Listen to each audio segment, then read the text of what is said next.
ils me violent à plusieurs. Je ne sais pas trop exactement combien ils sont, mais je sais qu'ils sont plusieurs.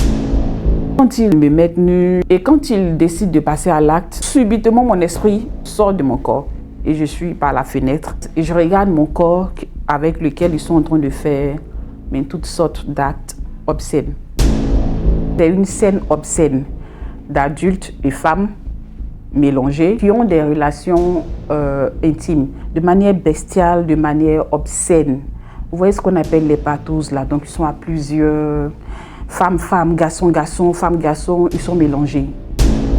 Et si je dis cette phrase, je pardonne à ceux qui m'ont violé dans la vie, je vais reconnaître qu'il y a eu un viol et je ne pourrai pas assumer ce qui va se passer après. Le viol, c'est un poison qu'on boit. Je me dis, je vais être une prostituée. Je pensais sérieusement que je veux être une prostituée.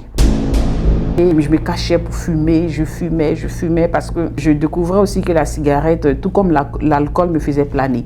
À la recherche de cette sensation d'ivresse-là, je tombe dans l'herbe, donc dans la drogue, et je commence à la fumer. Je vois une lumière blanche, et je vois un être arrêté. Et sa robe là, c'est elle qui éclaire tout l'endroit, mais d'une lumière, de la lumière du jour. Je ne sais pas comment, mais j'ai su que c'était Jésus. Et tout à coup, je vois l'enlèvement. L'enlèvement est tellement terrifiant. Un faisceau de lumière descend sur chacun. Et puis, la personne s'en va. Et dans la vision, là, dans l'expérience surnaturelle, là, les gens partaient un à un. Je vois le trône de Dieu. Je vois le trône de Dieu. Et le trône de Dieu est immense. Il remplit le ciel. C'est-à-dire que peu importe la position où tu te trouves, tu le vois. Et je le vois, il fait des mouvements. Il est comme ça, il est en constant mouvement. Et je peux voir les mains de Dieu qui ont attrapé le trône comme cela. On atterrit en enfer. C'est terrible. Il n'y a pas de mots pour décrire l'enfer. Même le mot souffrance est 10 milliards de fois mieux que l'enfer. Vous n'avez pas envie d'aller en enfer. Vous n'avez pas envie d'aller en enfer. Quoi qu'on vous dise, l'enfer est pire que ce que vous pouvez imaginer. Donc on atterrit en enfer.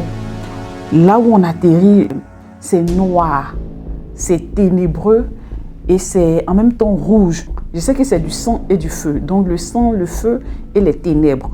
Il n'y a pas d'auteur sous plafond. Les gens sont petits comme ça. Ce sont des êtres humains. Plein du monde. Il y a tellement de monde en enfer. Je ne sais pas. J'ai failli dire, j'ai eu l'impression qu'il y a plus de monde en enfer que sur la terre. Mais il y avait du monde en enfer. Les êtres humains qui étaient là-bas étaient trop nombreux. Et ils hurlent, ils crient. Et voici ce qu'ils disaient. Fils de Dieu, fils de l'homme, aide-nous. Ils pleuraient. Et je regarde le sol. Il y a un lac de ténèbres. C'est l'expression que j'ai entendue, lac des ténèbres. Et ça coule, en fait, comme du liquide, mais ce sont des ténèbres.